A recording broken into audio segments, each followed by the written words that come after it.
नमस्कार, जय Shri Shyam Amok classes के यूट्यूब चैनल पर आपका हार्दिक स्वागत है।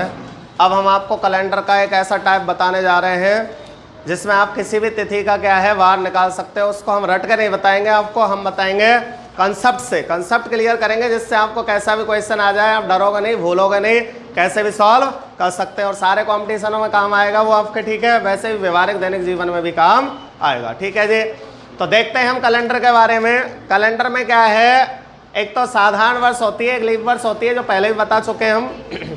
साधारण वर्ष होती है आपके जिसमें 4 का भाग नहीं जाता है, लीप वर्ष होती है जिसमें 4 का भाग चला जाता है। ठीक है जी, अब हम देखते हैं 100 वर्षों में कितने शेष दिन बचते हैं हमारे 5। 100 वर्षों में 5 शेष दिन बचते हैं। वो कैसे बचते हैं हमारे, वो रटा हुआ है, रटना नहीं है, हमें कंसेप्ट समझना है। देखें ध्यान से, 100 वर्षों में हम देखते हैं तो 24 लीप वर्ष होती है और 76 साधारण वर्ष होती है। ठीक है जी, 24 लीप और 76 साधारण वर्ष होती है। तो 24 का गुणा 2 से करेंगे हम, कितना आएगा भैया 48। ठीक है जी, 48 आ गया। 76 को 1 से किया हमने तो कितना आया भाई 76। ये देखें आप, क्योंकि एक लीप वर्ष में 2 शेष दिन बचते हैं, 366 दिन होते हैं, 7 का भाग लगता है तो 2 शेष। एक साधारण वर्ष में 7 का भाग लगता है तो 1 शेष बचता है। ठीक है जी, अब देखें हम 48 76 को जोड़ेंगे हम, 8 6 14, 7 4 11 और 1 12, 7 का भाग लगाएंगे, 7 एकम 7, 5 बच गया, 7 7 49, कितना शेष निकल के आए हमारा 5 शेष दिन। ये कैसे निकल के आए आपको पता होना चाहिए। ठीक है जी, ये निकल के आ गया हमारा 5 शेष दिन। ऐसे हम देखेंगे फिर आगे 200 वर्षों में कितना शेष दिन रहेगा हमारा। 200 वर्षों में रहता है 3 शेष दिन। 300 वर्षों में देखें 5 के हिसाब से 5 दिया 15, 7 का भाग लगा 1।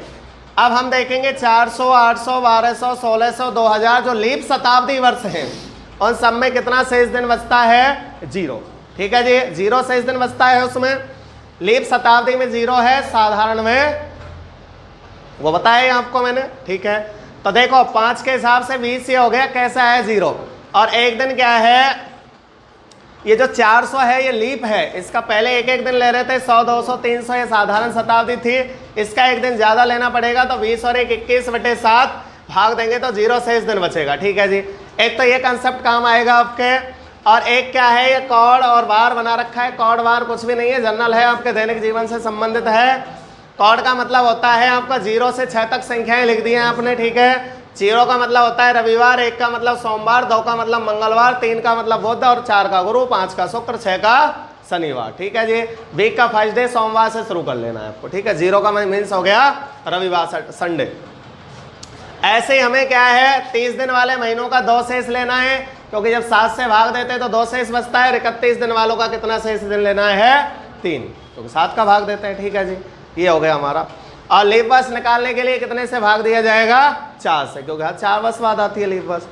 अब ऐसे इसका क्वेश्चन दिया हुआ है 12 फरवरी 2011 को क्या वार था। ठीक है जी, 12 फरवरी 2011 को क्या वार था, निकालते हैं हम। कोई भी तिथि का, देश आज़ाद हुआ इस दिन का भी वार निकाल सकते हैं, 26 जनवरी 1950 का भी निकाल सकते हैं, कोई भी डेट हो किसी का वार निकाल सकते हैं। कंसेप्ट से हम देखें तो 12 फरवरी 2011 को क्या वार था, तो हमने देखा 2010 तक हमने कंप्लीट कर ली थी उस समय। और 2011 में 1 जनवरी से 12 फरवरी तक के दिन लेने। ठीक है, तो 2010 को तोड़ा हमने, 2000 प्लस 10 वर्ष प्लस 1 जनवरी से 12 फरवरी, तो जनवरी का हमने 3 लिया है क्योंकि 31 दिन की है, फरवरी के 12 दिन ले लिए। ठीक है जी, 2000 में 0 शेष दिन बचता है, वो लिखा हुआ है हमारा। ठीक है जी, अब 10 वर्षों में देखा हमने 4 का भाग देके 2010 तक 2004 और 8 2 लीप वर्ष आएंगे हमारे।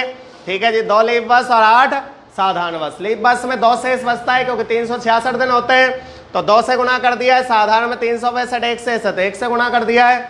अब इनको क्या किया है हमने, कैलकुलेट कर लिया है, 2 दूना 4 और 8 12, 12 में 15 जोड़ा हमने 27। 27 में जब 7 का भाग दिया है तो 6 शेष बचा है, और 6 का मतलब होता है, देख लो वहां से, शनिवार। 6 का मतलब क्या होता है शनिवार। ऐसे आपको ये नेक्स्ट क्वेश्चन करके बताना है 29 फरवरी 2024 जो आने वाली है, 29 फरवरी 2024 को क्या वार होगा। 29 फरवरी 2024 को क्या वार होगा। ठीक है जी, थैंक्स, धन्यवाद।